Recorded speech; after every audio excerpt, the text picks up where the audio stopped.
Namaste. Today we move forward with our discussion on human ecology, and in this lecture we will look at human population growth and food requirements, especially the theory of Thomas Robert Malthus. Now, we had met Thomas Malthus in our first module in the lecture on the history of ecology. So, if you remember, he was an English cleric and scholar who lived between 13th February 1766 and 23rd of December 1834, and in 1798 he wrote a book, an essay on the principle of population, and this book has had a very deep impact on the study of population ecology. So, what did he write in this book? Basically, the tenets of Malthusian growth models are these. The first point is that population grows in geometric progression, roughly doubling every 25 years. Now, this 25 years is a time frame that he noted from his particular times, but then later on we will see that this 25 years no longer holds valid. But more or less what he said was that the population grows in geometric progression. So, if you have say 1 million people somewhere, so from 1 million in 25 years it will become 2 million, then in the next 25 years it will become 4 million, then 8 million, then 16 million and 32 million and so on. So, if we see that this one is 25, 50, 75, 100, 125. So, in 125 years it has moved from 1 to 32. However, if we look at the food supplies, they do not increase in geometric progression, but they increase in arithmetic progression. So, in this period in 125 years it will move from 1 to 2, 2 to 3, 3 to 4, 5 and 6. So, suppose in the beginning we had 1 million people and say 1 million kg of cereals. So, at the end of 125 years we will be having 32 million people and only 6 million kgs of tons of cereal. So, essentially it says that the population tends to overrun food supply. Now, suppose you try to increase the food production for some particular point of time. So, in that period, because the population is dependent on the food, so the population will increase very fast, and even if you start with a larger amount of food, in a very short time the population will overrun the food supply. So, this creates an imbalance. So, you have more number of people and less number of resources. Now, if you remember our talks on Darwinism, that also said a very similar thing, that every organism tends to overproduce, but then the resources are limited, and so there is a struggle for existence. Now, in the struggle for existence there are some organisms that die out. So, when you have overpopulation, so suppose you have 10,000 individuals of any particular species, let us say that we are considering a cheetal population. Now, you have 1000 individuals, but the carrying capacity is say 700 individuals. So, in this case 300 individuals will die off. Why would they die off? Because you have limited amount of resources, more number of individuals, everybody is fighting, and so in that case there would be some individuals who will be dominant and some individuals who will be not so dominant or a bit recessive. So, the dominant individual is able to get a more amount of food because it is able to drive everybody away. So, for instance, things that we talked about in the case of intra-specific competition. So, there will be competition and there will be some individuals in any population that will be able to drive off the other individuals. When you have this driving off of other individuals, so there will be some individuals in this population, precisely 300 individuals, who do not have access to sufficient amounts of food. So, they will suffer from malnutrition, maybe they will suffer from some diseases, and slowly and steadily they will die off, and ultimately will come to a situation where you have only 700 individuals left, which is equal to the carrying capacity. Now, these are the tenets of Darwinism, and here what we are talking about is an intra-specific competition. Now, in the case of Malthus, what he says is that here also you have a population that grows very fast, you have a food supply that is growing not so fast. Now, in this case the food supply we can correlate it with the carrying capacity of the environment. In the case of Darwinism, the carrying capacity was more or less fixed, but in this case Malthus saw that the food supply is increasing, so he stated that it goes on increasing in an arithmetic progression. But here as well you will have a situation in which the population tends to overrun the food supply, and when that happens then nature would bring in some sorts of checks and balances. And Malthus said that this imbalance is corrected by positive checks. So, these deaths of people he referred to as positive checks, and he said that these positive checks are vice, misery, famine, war, disease, pestilence, floods and other natural calamities.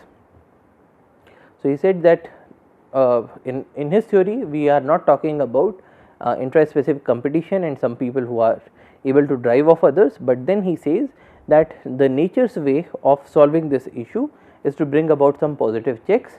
So, you will have some famine, or maybe you will have some floods, or you will have some diseases that are going to wipe out a major portion of the population. And once that happens, the population reduces to a level that is being that can be sustained by the level of agricultural productivity. But then Malthus said that these positive checks are not a good way of checking the population, because here we are talking about human beings and we do not want to have a situation of floods or famines or diseases or pestilence.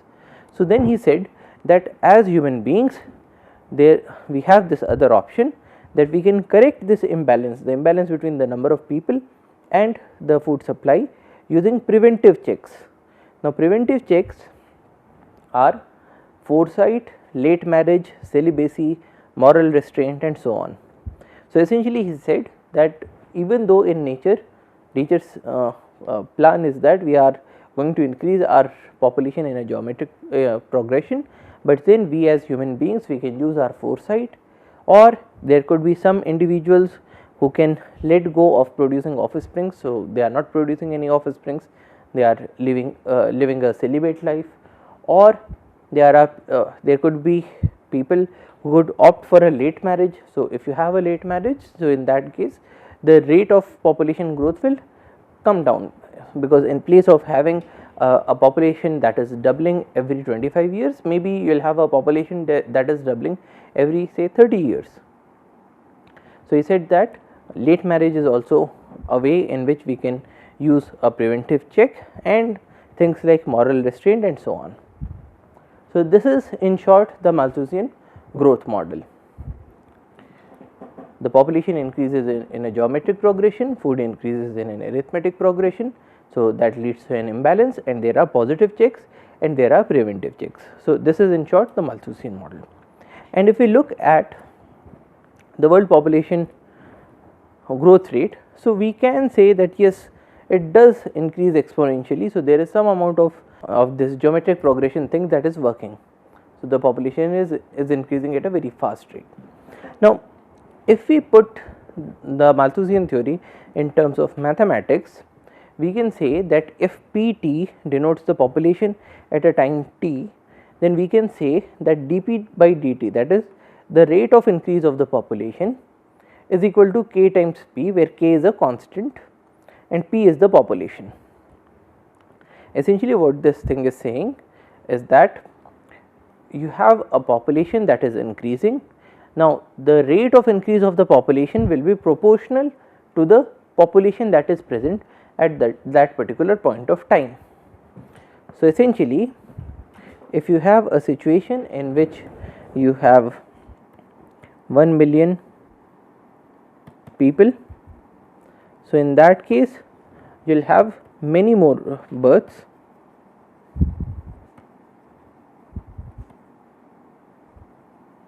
as compared to a situation in which you only have say 100,000 people. So, in this case you have less number of births, because in the case of a smaller population you have a lesser number of females that are pregnant at any point of time or are producing the offsprings, because the females of any population that are very young or that are very old will not be producing the offspring. Only those females that are in the reproductive age are going to produce the population or are going to produce the offsprings.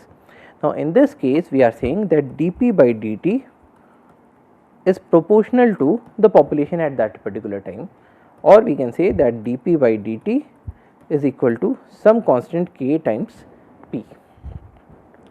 Now, if that happens, then we can integrate this equation and we will get to this result, that p of t is equal to p naught into e to the power of kt, where p naught denotes the population at time 0. So, here we are saying that the population at any time t is equal to some constant value, which is the population at time point 0 multiplied by e to the power k into t, where k is this constant that we had derived here and t is the time period. So, this would say that we have a population that is increasing exponentially, and from here we can define this term called as the doubling time. Now, doubling time or TD is defined as the time that is required to double the population size. So, suppose we started with 1 million people. So, how much time does it take for the population to increase from 1 million to 2 million, or from 2 million to 4 million, or from 4 million to 8 million? That time TD is called as the doubling time. So, here we can say that in time TD we have the population at time TD is twice the original population or the population at time point 0. So, we had said that the population at any time t is equal to p naught into e to the power of kt, and we are saying that the population at time td is equal to twice the original population. So, if you put this value of td here, we will get that you have twice of p0. So, in place of pt you put ptd, and in this case you have twice of p0 is equal to p0 into e to the power of kt. Now, cancelling out the p0 and taking natural logarithm on both the sides, you will have log of 2 is equal to k times t, and in this case you have td because this is the doubling time, or we can say that td is equal to 1 by k log 2. Now, in this particular case, because log 2 is a constant and k is also a constant, so we can say that your td is constant, or essentially when you are having an exponential increase, there will be a fixed time period td, which is known as the doubling time, in which you will see that the population is increasing in a geometric progression. So, this is what Malthus said. So, essentially this is a formula that we can remember, that TD is equal to 1 by k log 2. But then, is this theory correct? Is this what we actually see out there in nature? Now, it turns out that if you have a population that is increasing exponentially and you have the food supply that is increasing in an arithmetic manner, then we should have had a number of famines, a number of floods, a number of pestilences, but then we are not seeing all of these today, which brings us to the criticisms of this model. So, there are some things in this model that are not quite correct. So, the first criticism is that the population growth is not as suggested. The population growth is not completely exponential.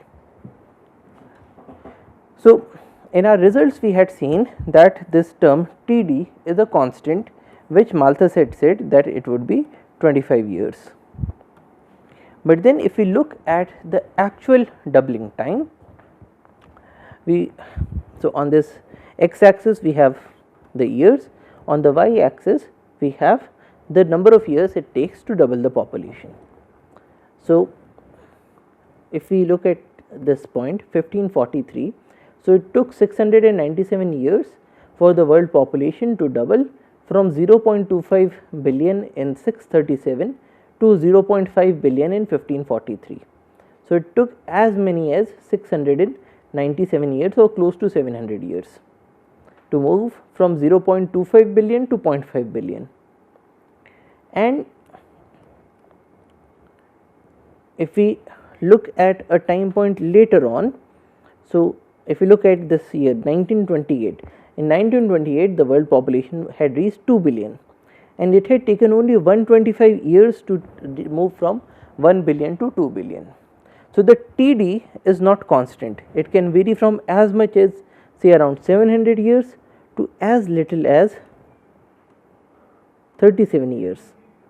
So, if you look at this point, so in 1987 the world population was 5 billion and it had taken only 37 years to move from 2.5 billion to 5 billion.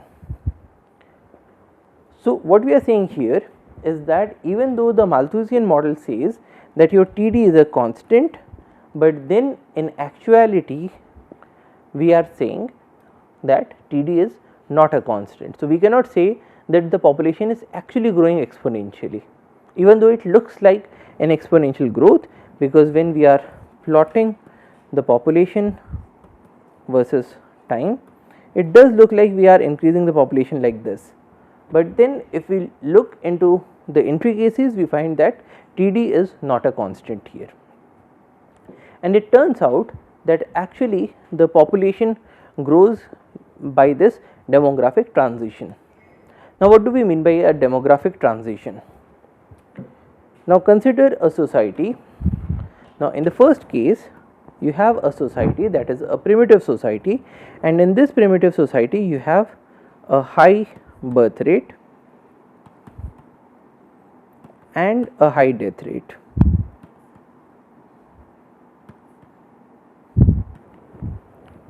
Now, you have a high birth rate because there are no methods of contraception that are available, and because people are reproducing as much as possible, so that because in this society you have a high death rate. So, every parent wants that at least some of its offsprings are able to survive to its own maturity.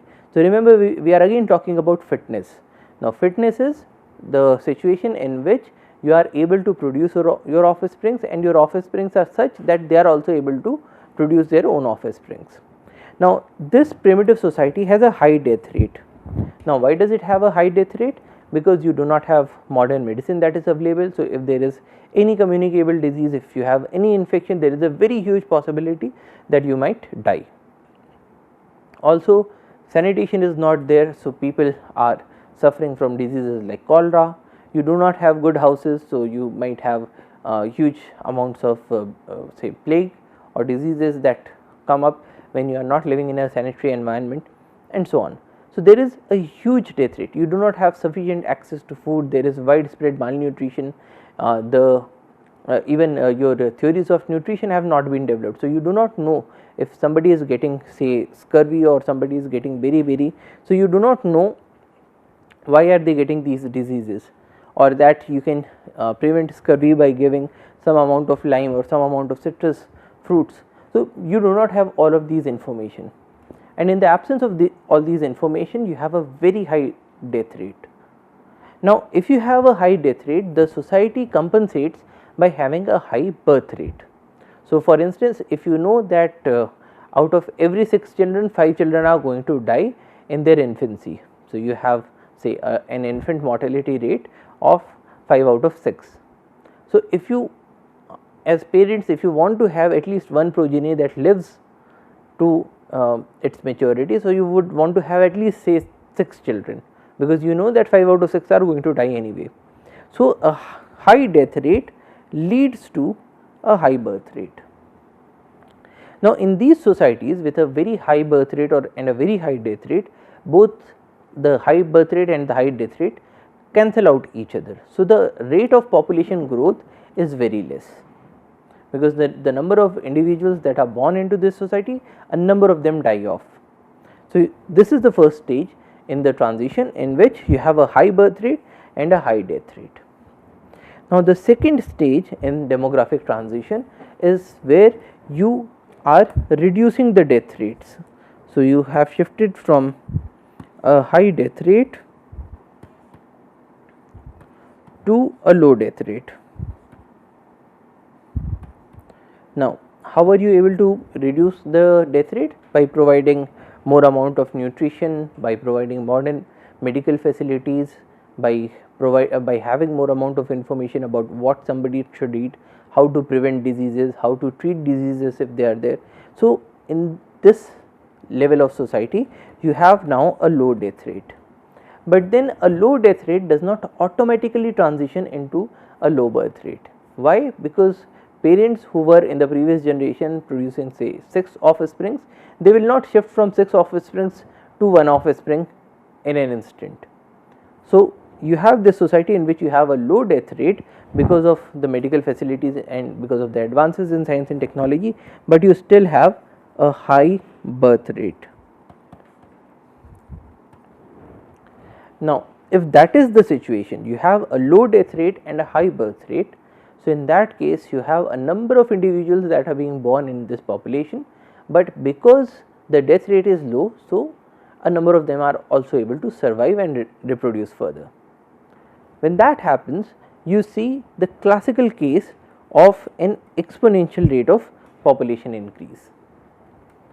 So, this is population versus time, and you have individuals that are being added into this population again and again, and the more number of individuals that you have in this population, the more number of offsprings that are produced. So, this cycle supports itself and the population booms.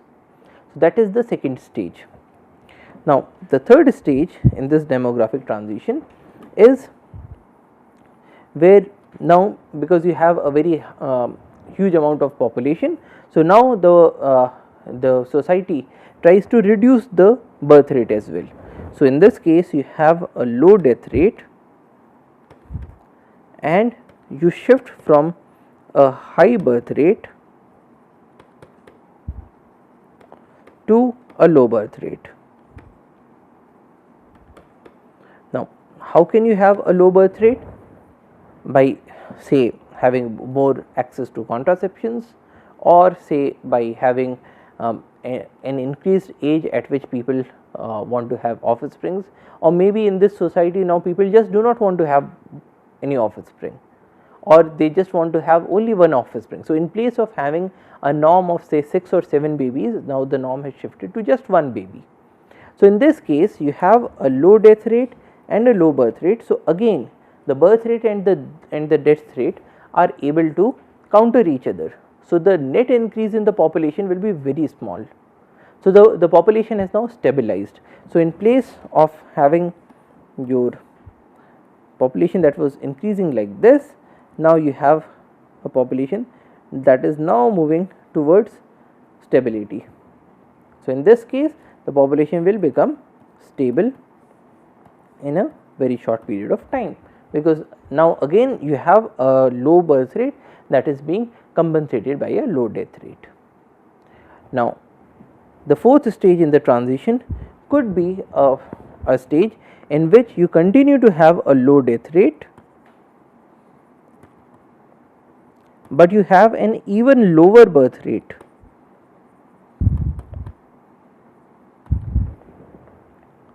So, we had talked about the replacement level fertility. A replacement level fertility is a situation in which you have two people in the parental generation and they are able to replace themselves in the next generation. So, for instance, you have a mother and a father, so two people in one generation, and then in the next generation you also have two kids. So, that is the replacement level fertility.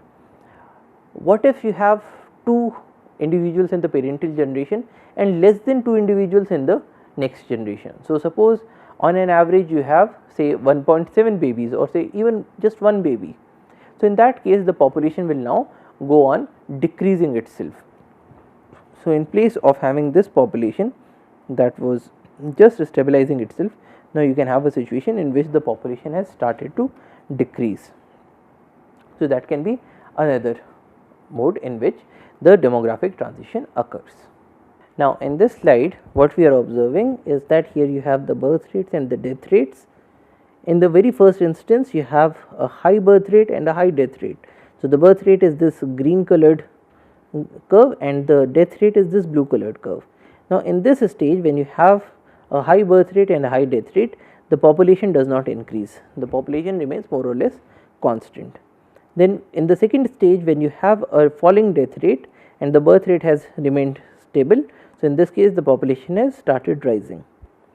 In the third stage you have a falling death rate that continues and the birth rate has started to decrease. But here again we see that we are increasing in the population, but then it is now becoming more and more stable, and this is the stage where we actually are today. Now, in a short while when we reach this stage in which your birth rate and the death rates both are low, so in this case we will observe a flatness in the total population. So, this yellow curve is the total population, and then when you have reached this flatness, the fifth stage can be a stage in which your birth rate starts rising again, or maybe the birth rate becomes even lower than the death rate, and in both the cases you will have different results. So, if birth rates increase, then you will see a further increase in the population, or else you will start seeing a decrease in the population. Now, these stages can also be represented in terms of the population pyramids. Now, in the case of a population pyramid, what we are seeing here, so a population pyramid works like this. So, here you have the number of men in the population, here you have the number of women in the population, and then this is the age of different cohorts. So, let us say that in the case of an age group between 0 to 5 years, you have a number of babies, some of which are male babies, some of which are female babies. Now, in the case of 5 to 10 years, you have a lesser number of individuals that are here, then progressively it reduces.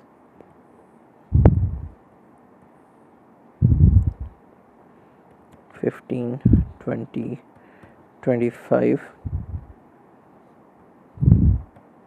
30 and maybe 35. Now, this is a population where we are seeing that you have a life expectancy of around 35 years, plus you, if you consider the population that is there in the reproductive age, let us say bit more than say 18 to 35 years. So, here we have less number of individuals that are there, but then the number of children that are being born are very large. So, in this case this is representing a population with a high birth rate and a high death rate. Now, this has a high death rate because if you look at any particular rung, so in this particular rung here we have so many children, but then out of these children only these many are able to reach to the next rung, and then only these many are able to reach the next step of the ladder. So, in this pyramid we are seeing a high birth rate and a high death rate, and this is represented here. So, this is a population in which you have a high birth rate, so the bottom is very large, a high death rate, so it is tapering very fast, and this is representative of the first stage, a high birth rate and a high death rate. Now, in the case of the second stage, you have a reduction in the death rates. So, when you have more death rates, so suppose you have a population in which you have a very steep death rate. Now, if you reduce the death rates, so these many individuals that were dying off, so now they will survive and maybe your death rate will reduce. So, in this case the curve will become something like this.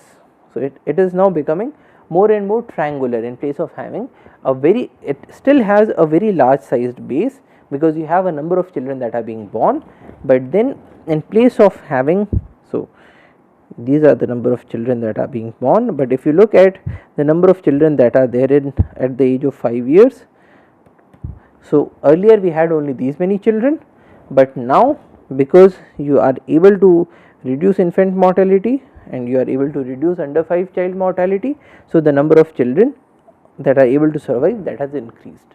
So, now this curve, in place of looking like this, it now looks more like a triangle. So, this is the second population pyramid that we observe.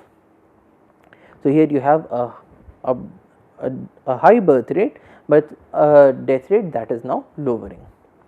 Now, when you have a stage in which your birth rate also starts to slow down. So, in this case earlier we had this large taper, now the taper will start to reduce. So, that is the third stage. So, in the third stage what is happening is that in place of having the curve that was looking like this, now the society is trying to reduce the number of children that it is having. So, probably in place of having a steep slope like this, probably it will look like this, because the individuals that have already been born have been born, but then the society can only reduce the children that are being born now or in the future. So, in this case, in place of having these many children that were being born, now the society is trying to reduce this number to this much, which is why we are observing that this curve is now starting to lose out these two corners that were there in this triangle. Now, in the fourth stage, when you have a low birth rate and a low death rate, what is happening is that after having this particular shape of the curve, now what the society is trying to do is to convert it into a shape that looks like this. So, now you are trying to reduce your birth rates, but because the death rate is also low, so any individual that has been born is going to survive for a very long period, and then slowly you will start seeing the deaths at a very old age. So, here again you have the age, and here you have the number of women and the number of men that are, or the male and the female population that is there. Now, in this case what we are seeing is that for till say a particular age, till the age of say 45 or 50, there is hardly any deaths that we are observing in this particular population.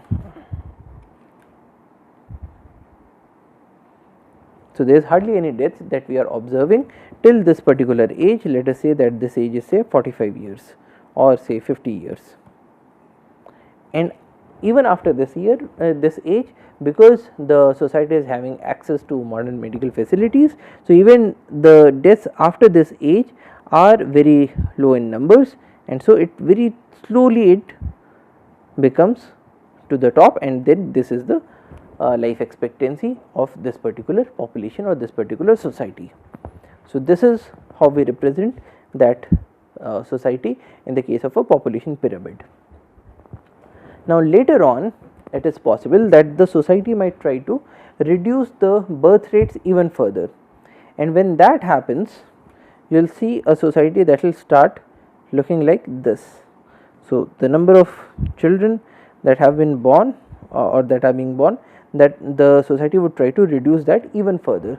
So, from having these many number of children, probably the society will start to think about having these many number of children, or it is also possible that the society might find that now the population has a number of old individuals and probably we need more number of children to support ourselves.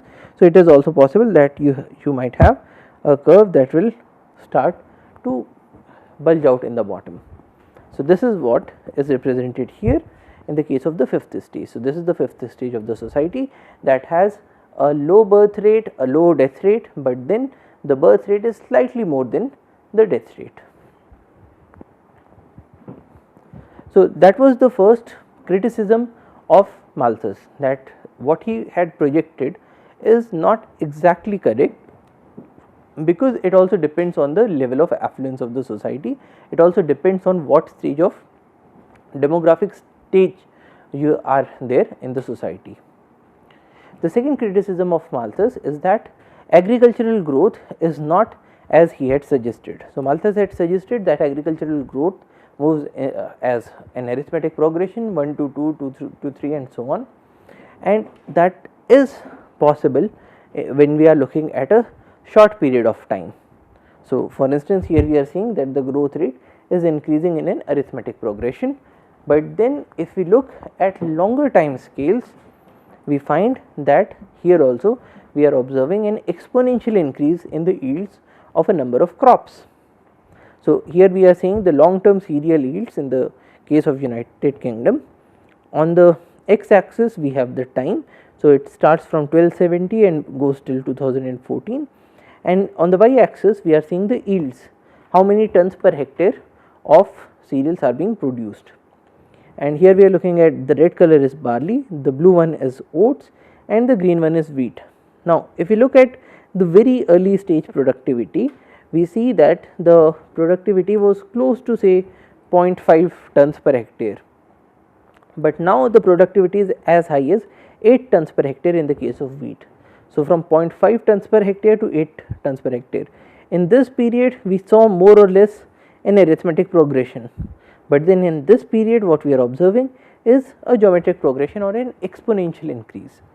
So, what Malthus had predicted in the case of agricultural productivity or agricultural yield or agricultural supply, that is also not correct. It might move as a geometric progression, or it might even move as an exponential growth or a geometric progression.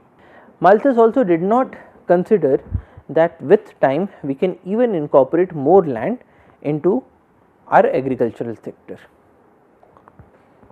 So, if we look at the amount of land that has been used for different sectors, we will find, so this is just a diagrammatic representation of the amount of land that is there in different sectors. So, here we can see that this this pink area is the amount of land that we have diverted to the crops. So, this is the cropland area. Then the red portion is the amount of area that has been diverted to livestock. So, we can see that roughly around say between 1/4 and 1/3 of the total area of the earth has been diverted to agriculture. It is either a cropland or it is a land that is used for livestock or a land that is being used for grazing. What about the other lands? The green one is showing us the area that is under the forest. The blue one is showing roughly the amount of area that we have under built up area. The brown one is showing us the amount of area that is barren land, and this dark brown area is showing us the amount of area that is a shrub land, and this blue area is the total amount of fresh water. So, if you add up all the fresh water that is there in the world, if you add up all the lakes, all the ponds, all the rivers, it would be roughly the size of Mongolia. And if you add up all the croplands, it would be roughly the size of China plus Japan plus some other countries of Southeast Asia. And this proportion has not remained constant with time. We have tried to increase the amount of land that is there available for croplands and for livestock. And how do we do that? Well, we through time we have chopped up some of the areas of forest and we have diverted that land into our agriculture, or maybe we have diverted some amount of shrubland into agriculture, or we have diverted some amount of barren lands into agricultural sector. So, in this manner the amount of land that has been that is being used for agriculture is increasing with time. And for a number of countries such as India, we can say that as much as around 80% of the land is currently being used for agriculture. And again this chart is showing us the share of land that is being used for agriculture in different countries. In some of the very old countries, like when we talk about Canada or when we talk about say Greenland, the total area that is under cultivation or under agriculture is say less than 10%. But then in some countries such as India, it is as much as 80%, and in some of the countries it is now even more. So, if you look at the rise of or the increase in the agricultural areas, here we can see that on the x axis we have the area that was there under agriculture, and agriculture started around 10,000 BC, and we can see that the amount of area under agriculture that has also been increasing exponentially. So, we have been diverting a number of habitats, we have been diverting a number of other land uses, and we are putting more and more land under agriculture. And this agriculture includes both the croplands. So, the croplands have also been increasing exponentially, and especially in the last 200-300 years we can see that the area has, that the increase has been very rapid. So, there has been more land in the case of croplands and more land in the case of grazing as well. And the fourth thing that Malthus did not consider was the role of technology. So, when we are talking about the exponential increase in yields, so we saw this curve before, wheat, barley and oats. So, here we are saying that the total amount of agricultural production that is there. So, the total amount of crops or the amount of food, it can be represented as the yield per acre multiplied by the number of acres, and we see that the yield per acre has been increasing with time. We see that the yield per unit piece of land has been increasing with time, and also we have seen that the number of acres that are put under cultivation, the amount of area that is put under agriculture, that has also been increasing with time. Now, why do we see an increase in the yield and an increase in the area? Now, increase in the area can be addressed or can be explained by the diversion of lands under different land uses into agriculture. So, from forest to agriculture, barren land to agriculture, shrub land to agriculture and so on. But then what about the yield per acre? Why is that increasing? So, now in this chart we can see the pesticide use per hectare in the year 2011. Now, remember that in the days of Malthus we did not have any chemical pesticides that were available, but now if we look in the case of say countries like China, we have as high as say 20 kilograms of pesticides that are being put per hectare of cropland. So, it is a very high amount. So, these days we are using more and more amounts of pesticides. If you look at the pesticides that are being produced and are being imported in different countries, here also we can see that there has been a very drastic increase from 1960 onwards. Now, this is the period in which using chemistry, using different chemical engineering processes, we have not only discovered new and new pesticides, but we have also discovered ways in which these pesticides can be made in large scale plants. So, we are producing newer and newer pesticides, and we are producing these pesticides in a very large amount, and that is being shown here, that the total amount of pesticides that are being produced, it has been increasing, and the pesticides that are being imported in different countries, that is also increasing. So, there is a huge demand for pesticides. And similarly, if we look at things like fertilizers, now this graph is showing us the nitrogen fertilizer that is being consumed in different areas. So, this red area is Asia, and if we see that in the case of 1960s, in early 1960s, we had a very small amount of nitrogenous fertilizer that was being used in Asia, or maybe even the total world. In the total world, we had say around 15 million tons of nitrogen fertilizers that was being used every year, and from that 15 million tons, now we have even crossed 100 million tons. And this increase can be seen in most of the areas. In the case of Asia, this increase is very dramatic. In the case of North America, it is very dramatic. In the case of Europe, it increased, and then people moved into organic agriculture, and so it decreased. But then overall we can see that the increase throughout the world has been very rapid, and that is true not just for nitrogenous fertilizers, but also for the other nutrients. So, here we are seeing the nitrogenous fertilizers, and here we are seeing the phosphate fertilizers. even the amount of water that we are using in agriculture, it has been increasing. So, in essence, we are developing newer and newer technologies, and we are deploying those technologies into the fields. If you look at this curve, here we are seeing on the x axis we have the fertilizer application, that is kg per hectare of available land, and this is a logarithmic curve. So, it moves from 1 kg to 10 kg to 100 to 1000 to 10,000, and here on the y axis, here again we have a logarithmic curve that is telling us the cereal yield in kg per hectare. So, here we can see that roughly there is a correspondence. So, the more amount of fertilizers that you use in any piece of land, the more will be the yield. So, here we can say that there is roughly this line would denote the curve. So, with more amounts of fertilizer application, the yields have been increasing, and the yields have been increasing so much that now our requirement of land has now practically saturated. We do not need much more amount of land for producing more and more crops.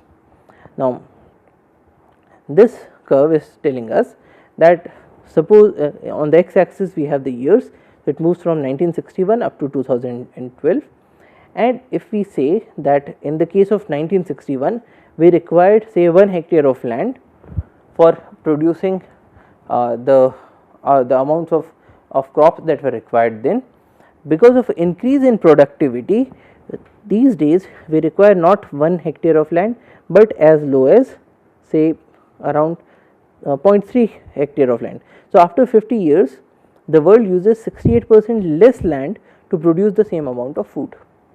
Now, of course, through all these years our population has increased, so our demand for food has also increased. So, this curve will not represent completely that we are now using only 30% of the area for food production. The area for food production has also increased, but what this curve is telling us is that by having a very high increase in yields, we have been able to counter the amount of land that is required for cultivation of different crops. So, these are some criticisms of Malthus. Some other criticisms are that the population is not related to food supply, but to total wealth. So, essentially what this is saying is that in the case of Malthus, he said that the population is limited by the food supply. So, if you are not able to supply enough amount of food to the population will suffer an imbalance, and that imbalance will be corrected by the positive and preventive checks. But we know now that the population is not limited by the food supply, but it is more or less related to the total wealth or the total affluence of the society at that particular point of time. Why? Because if a society is more affluent, so in that case it would be able to afford modern medicine, it would be able to afford more amount of nutrition, it will be able to afford newer advances in science and technology, and in that case we will see a lowering of the death rate, and with a lowering of the death rate, after a while the society will also progress towards a lowering of the birth rate. So, these days we are talking about the demographic transitions of all these 5 different stages, from a high birth rate and high death rate to a low death rate and a high birth rate to a low death rate and a low birth rate to a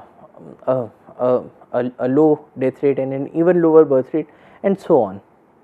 But then in the case of Malthus' time, we did not have this understanding, and so Malthus only related population growth to the food supply. He was not able to relate it to wealth, which we now know is the actual cause of population increase or decline. Malthus also does not consider population increase due to lowering of death rates. That is, with new technologies, with modern medicine, we were able to reduce the death rates even further, and the Malthusian theory does not take this into account. Then preventive checks do not pertain only to moral restraint. So, in the times of Malthus we did not have good technologies for contraception, but then these days, because we have a number of contraceptives that are available in our society, be it intrauterine devices, be it pills, be it condoms. So, we have so many contraceptive devices that are available for us that these preventive checks are no longer just related to the moral checks. So, moral checks like abstinence or having a higher age at marriage and so on, or celibacy. So, these are not the only moral restraints that are currently applicable in the society, but contraceptives are playing a much bigger role. And another criticism of Malthus is that the positive checks, he said that there will be positive checks that are thrown out by the nature if you have a high population in an area. If you have a population that has surpassed the amount of food that is available, only then nature puts in the positive checks like pestilence or diseases or floods and so on. But then we have seen that positive checks may occur even in the case of low populated countries such as Japan. Now, in the case of Japan, the country has been suffering from a number of earthquakes, the country has been suffering from tsunamis, from floods and so on, and Japan is not a particularly very highly populated area. So, the understanding of Malthus that is there in his theory is probably a bit more is a bit oversimplified, and that is not how the societies or nature is actually functioning.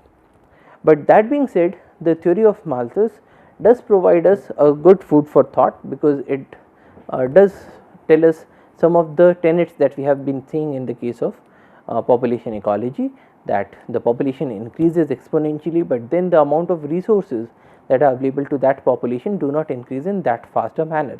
And so, there has to be some checks and balances, but we should stop ourselves only at that particular point. What should those checks and balances be, or how does the population rate grow, or how does the food supply grow, that has been changing because of the advent of modern science and technology. So, that is something that needs to be remembered here. So, that is all for today. Thank you for your attention. Jai Hind.